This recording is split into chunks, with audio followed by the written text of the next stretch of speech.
Eu ca femeie. Asta chiar nu m-am așteptat. Cum sunt eu ca femeie? Eu sunt extraordinară, sunt frumoasă, Puternică. sunt puternică, sunt feminină. Eu sunt timidă.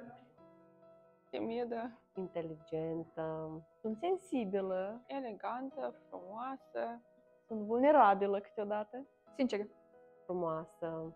Sunt frumoasă, sunt înțelegătoare, finuță, Curajoasă. impulsivă câteodată. răbdătoare, iubitoare, deschisă, deșteaptă, sunt atrăgătoare, persoană care gândește mult, blândă, atât de mult încât că unii mă numesc luntic, fiindcă o să merg pe stradă și nu dau seama ce fac, carismatică. Eu mă percep ca o femeie puternică, Frumoasă, Visătoare. știe ce face și știe ce vrea de la viață. veselă, Tind să cred că sunt independentă, Uneori bipolară.